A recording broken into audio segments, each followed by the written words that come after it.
원트가 어떻게 보면 당장의 눈앞의 이익을 원해서 돈만 쫓는 그게 원트일 수도 있는 거잖아요. 네. 근데 사실 우리가 살면서는 그거보다 더 중요한 것들이 있다고 봐요. 눈앞의 이익만 쫓다 보면은 미래에 더 큰 자산이 있는데 당장에 내가 생활하는 게 힘들고 당장에 내가 지금 이 정도도 충분히 만족하고 그러기 때문에 눈앞에 이것만 쫓다 보면은 어려운 결정이라던가 뭐 새로운 거에 대한 도전을 안 하게 되고 그러다 보면 그 삶에 지루함이 찾아올 수밖에 없잖아요. 음. 지루하다 보면 번아웃이 오고 번아웃이 오면은 마탱이에 가버리고 그렇게 되다 보면은 진짜 무기력증에 빠지고 뭔가 나를 개발해야 되겠다 이런 생각들을 빠지기보다는 아까 말했던 그 외로움이라는 거에 사로잡혀가지고 계속해서 막 좀 우울증 같은 거에 빠지고 그런 경우가 되게 많더라고요. 사실 이게 어제 저한테 한 친구가 전화가 왔어요. 저 고등학교 친구인데 이미 영어 강사로 나이가 29인데도 그냥 하루에 한 4시간 정도 일해가지고 500만 원씩 버는 애예요, 월에. 월에 500만 원씩 버는 애인데 그 갑자기 전화 와가지고 저한테 막 별의별 상담을 다 하는 거예요. 근데 저는 실질적으로 그 친구보다 일을 더 많이 하는데도 금액을 적게 받겠죠. 근데 그럼에도 불구하고 그 친구가 했던 내용이 내가 지금 강의를 하고 있는데 아이들을 가르치는데 애들 수준 내가 생각하는 그 강의의 퀄리티는 좀 더 고차원적인 그 고강도 훈련의 강의를 좀 하고 싶은데 요즘 내 학원에 오는 애들은 지금 내가 일하고 있는 학원에 오는 애들은 수준이 너무 낮다는 거예요. 음. 너무 낮아가지고 그걸 알려주면서 정말 일은 편하고 몸도 편하고 그런데 자기가 만족을 못하게 된다는 거예요. 그래가지고 한마디 해줬어요, 그냥. 야, 그럼 옮기면 되는 거 아니야? 그러면 한 방에 해결되는 거 아니야? 고객 퀄리티를 높여가지고 네가 광의를 퀄리티 있게 할 수 있는 그 사람들을 타겟으로 하면 네 몸값은 자연적으로 올라가게 되는 거고 네가 계속 그런 애들만 타겟을 하게 되면은 너는 평생 500만 원, 700만 원밖에 못 버는 그런 학원 강사가 될 건데 옮기면 되는 거 아니야? 딱 얘기했더니 근데 또 거기서 얘기하는 말이 아, 내가 옮기면은 근데 요즘 들어서는 난 잘한다고 생각을 했는데 과연 내가 정말 잘하는 걸까? 이 생각이 또 든다고 하더라고요. 야, 너 진짜 웃기다라고 얘기하면서 옮겨봤어? 옮겨보지도 않고 어떻게 그걸 얘기하냐고. 그랬더니 두렵다고 하길래 그럼 결국엔 야, 너 완벽하려고 하니까 두려운 거지. 어떻게 그걸 다 네가 완벽하게 지금 해보지도 않았는데 어떻게 완벽하냐. 이제 나이 20대 후반이고 네가 뭐 30살이야 50살이야 뭐 여기에 몇 년을 종사해봤어. 그럼 옮겨봐야 정상 아니야. 했어. 계속 배부른 소리를 하는 거예요. 자기 입장에서는 지금 뭐 이 정도 내가 최악의 경우로 항상 생각을 하는데 최악의 경우 우리가 사실 최악의 경우라고 생각해봤자 그렇게 영어 잘하시는 분들은 아무리 못해도 200만 원, 300만 원 벌잖아요. 근데 진짜 밑바닥에 있는 최악에 있으신 분들은 노가다 뛰어가지고 막 진짜 몸 병원비 이런 거 다 나가가지고 막 100만 원, 200만 원 버시는 분들도 있는데 말하는 최악이랑 제가 생각하는 최악이랑 너무 갭 차이가 큰 거예요. 그런 것들 현실에 대해서 좀 알려주면서 얘기를 했는데도 불구하고 아, 이게 진짜 그 시간, 그 외로움이랑 그거에 고강도 훈련에 익숙하지 않고 그 뭐라 해야 되지? 악마의 속삭임에 좀 맞아. 노출되는 빈도수가 높아지면 높아질수록 애가 멘탈이 가는 거예요. 원래 그 친구가 저를 이끌어줬던 친구였어요. 음. 고등학교 때부터 저를 계속해서 워낙 자기 그거에 프라이드가 강한 애여가지고 계속해서 얘기하면 제가 말싸움도 지고 그랬던 애인데 와, 이게 진짜 어떻게 시간을 보내냐. 나만 혼자 있는 시간에 어떻게 시간을 보내냐에 따라서 이게 정말 많이 갈리고 그러구나라는 걸 좀 많이 느꼈었거든요. 그래가지고 당장 돈 버는 것보다 중요한 게 이런 것들이 있는데 대표님께서는 당장 돈 버는 것보다 중요한 것들이 어떤 것들이 있다고 좀 생각하시는지 좀 궁금해졌어요. 저는 그렇게 생각해요. 이제 우리가 개미잖아요. 네, 예, 그리고 아직 밑바닥이고, 다들 사실 밑바닥이라는 이 말 용어 자체는 네, 자가 꼭대기 탑 피라미드의 꼭대기 아니면 밑바닥이라고 할게요. 그냥. 예. 네, 그래서 우리가 다 밑바닥인데 이 밑바닥의 특징이 뭐냐면 작아요. 네, 우리가 파워가 작아요. 음, 네. 우리가 삼성 저기 우리 삼촌이 뭐 삼성의 뭐 부회장이고 뭐 그러진 않잖아요. 예를 들면. 네. 네, 이재용 혹시 회장님하고 뭐 네, 우리 연관되는 게 없죠? 예. 네, 없습니다. 예, 없죠. 예, 그러면 네, 밑바닥일 거예요, 그냥. 우리 가문이 그런 거예요. 예, 가문이 네, 다 대대적으로 가난을 물려받고 이렇게 내려오는데, 나름 이제 그게 변종되려고, 나름, 아, 나는 더 이상 그걸 물려받고 싶지 않고, 예, 난 좀 더 멋지게 성장하고 싶다. 월 천녀부터 되고 싶다. 이러신 분들은 특히 이거 아셔야 돼요. 어, 작은 브랜드잖아요, 우리는. 네, 작은 브랜드는 장단점이 있고요. 큰 네. 브랜드는 장단점이 있어요. 그게 무슨 네. 말이냐? 삼성의 장점은 뭐예요? 규모잖아요, 규모. 네. 규모가 있잖아요.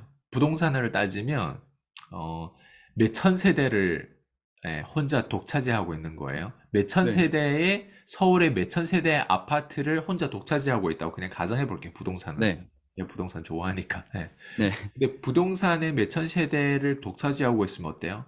그냥 천 세대 독차지했다고 그냥 가정해 볼게요.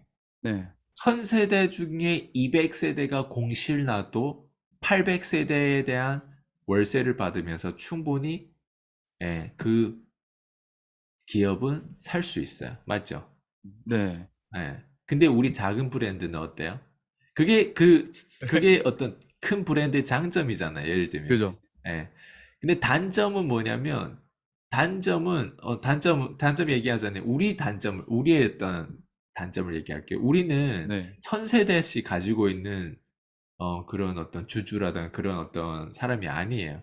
우리는 네. 집 한 채도 없는 사람이에요. 예를 들면. 네. 예. 맞잖아요. 네. 근데 집 한 채를 이제 마련하려고 하고 또 이제는 나도 저 천세대 규모 경제로 가려면 어쨌든 규모로 어쨌든 가는 게 우리 마음적으로 안정적이다라고 생각하잖아요. 예. 네. 그래서 웬만한 수강생도 PCM도 그렇고 수강생이 어떻게 하면 김민경 강사님처럼 막 몇백 명 막 조회수도 막 어떻게 하면 구독자 수도 막 몇백만 명 막 이렇게 될까? 이게 다 어떻게 보면 규모로 퍼지는 그 규모에 관한 그 어떤 브랜드가 우리보다 훨씬 큰 브랜드잖아요. 맞아요. 그런 데서 그 사람들의 장점은 우리한테 단점이 되죠. 당연히 봤을 때. 남이 떡이 커 보이고, 나도 언제 구독자 수가 200만 명 되겠나? 난 10,000명만 됐으면 좋겠다. 이게 마음이 있거든요, 사람은. 어떤 네. 사람들은 구독자 수 없으면, 나도 아이스 강철 1,000명 되면 아무것도 아니거든. 또 10,000명을 보는 거야. 그러니까 그게 네. 그 사람의 마음이 사실 규모라고 하는 건 커지고 싶은 게 그게 안정 욕구라고 저는 생각해요. 근데 포인트는 음. 뭐냐면, 어, 불안한 거야. 음. 이게 작은 브랜드는 매일 불안해요. 봐봐요. 네. 1000세대에서 200세대가 공실이 나도 불안할까요? 확률적으로 계속 현금 흐름이 들어온단 말이에요. 네.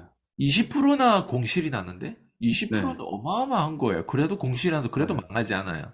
네. 근데 우리는 어때요? 공실나네. 겨우 아파트를 하나 사가지고 예를 들면 월세를 줬는데 네.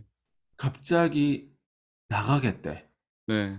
우리 입장에서는 지금 요즘에 부동산 가격이 떨어지고 임차인을 찾기 어려운 시대인데 당신이 나간다고?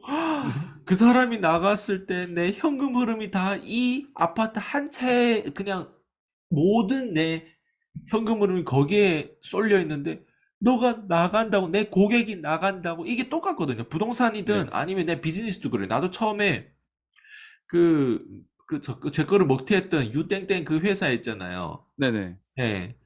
그분이 처음에 막 자기 고객을 다 거머쥐고 아이스강 교육을 기껏 4개월씩 매일 추석도 안 쉬고 매일 받다가 우리 환불하자 환불 해가지고 나갈 때 내 마음은 어떨 것 같아?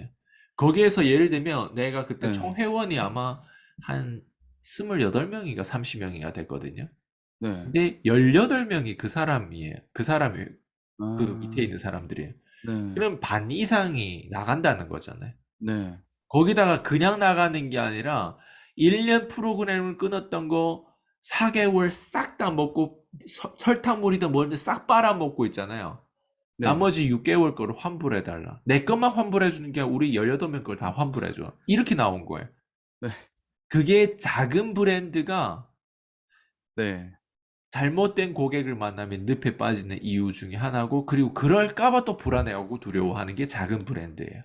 음. 규모가 작으면, 근데 제가 만약 규모가 커요. 예를 들면, 네. 1000명 중에 18명이 나가겠대. 네. 1000명 중에 18명이 나가세요. 빠이빠이. 끝나면 되는 거예요. 그죠. 김민경 강사님이 예를 들면, 저 18명 우리 구독 취소할게요 하면 200만 명 중에 18명이 구독 취소했다고 가정해 볼게요. 어떨 것 같아요? 감흥도 안 오고 감흥도 느끼지도 없어요. 못하죠. 느낌도 없어요. 그리고 네. 그 수많은 뭐 김미경 강사님의 그 대학이 있잖아요. 예, 네. 사이트. 거기에서 그 구독하는 사람 18명이 취소됐거나 아니면 환불을 해달라고 해서 18명 다 환불해줬다고 생각. 김미경 강사님 망할까요? 안 망하죠. 봐봐요. 규모에는 장단점이 있어요. 네. 그럼 이게 어떻게 보면 규모의 장점이라 우리는 이 한 가지만 보고 불안해 하잖아요. 맞아요. 예. 당장 내가 돈을 벌기 위해서 그래서 당장 저렇게 큰 브랜드 되기 위해서 되게 뭐라고 하지? 저는 12년 이 길을 겪어왔는데 어떤 사람들은 아 당장 아이스강 이제 돈 벌 것 같아. 네네. 콜드콜이 왠지 사람 요즘에 방문 판매든 네트워크이든 콜드콜이 요즘 필요할 것 같아 해가지고 야 갑자기 나도 콜드콜 이제 가르쳐 줄 거야. 나도 이제 콜드콜 강사가 될 거야. 이렇게 되는 사람들이 뭐냐면 네. 불안해서 그러는 거예요. 아, 음. 저게 돈이 될 것 같으니까 아닌 거예요. 나는 네. 이게 돈이 될 것 같은지 난 몰랐어요. 음. 나는 몰랐죠. 나는 네. 계속 해본 내가 너무 돈을 잃고 있었고, 내가 주먹구구시라고 위에 있는 사람들이 그냥 만났을 땐 동기부여 주는데 집에 돌아가면 내 생각 1도 안 하는 것 같고, 내가 혼자 전철을 왔다 갔다 타고 다니고, 영업을 되게 프로세스를 길게 하고, 그냥 내 청춘이 그냥 한 방에 다 날아갈 뻔했거든요. 근데 다행히 네. 제가 계속 교육에도 투자하고 끊임없이 오디오라든가 이런 걸 들으면서 누구를 만났어요? 처음에는 짐 론을 만났고 토니 로빈스를 만나고 브랜 트레이시 만났고 티아브라 아키 뭐 그리고 뭐 다양해요. 예, 네네. 투자자들 같은 경우는 뭐 여러분 뭐다 아는 그런 워런 버핏이라든가 이런 책이라든가 그리고 짐 로저스라든가 그러다가 도널드 트럼프 로버트 키오사키 완전 꽂혔죠. 네. 그러다가 밥 프록터 뭐 의식 그 뭐죠? 예, 그 Law of Attraction 예. 다 접해서 그냥 그게 나는 그걸 들으면 내 인생이 성공하는 줄 알았어요. 네. 다 도우면 되겠죠. 근데 그죠. 그랜카도 만나기 전까지, 콜드콜 음. 만나기 전까지. 난 계속 음. 출처를 얘기하잖아요. 예를 들면 네네. 맞아요. 2014년도에. 근데 포인트는 봐봐요. 이게 시간 속에 확실하게 내가 그 상처가 누적되면서 그걸 해결하기 위해서 그게 나한테 내가 내 수준에서 그 고민을 해결하기 위해서 절대적인 시간이 필요하잖아요. 이게 네. 누적되면서 콜드콜이 터진 거지. 나는 콜드콜이 저게 돈 되니까 저걸 가르쳐야 되겠지. 이렇게 생각한 적이 단 한 번도 없었어요. 처음부터. 예. 음.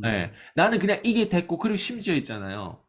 콜드콜 내가 스크립트도 만들어가지고 제가 막 가르치고 이렇게 했던 사람들,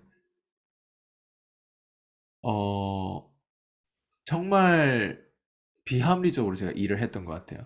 이득이 안 되면서 제가 약속이라든 이런 걸 막 잡아주고, 네. 처음에는 저보고 안 가고 싶대요. 그 스크립트를 가지고 하는 내용은 자기는 절대 그 미팅을 못 간대.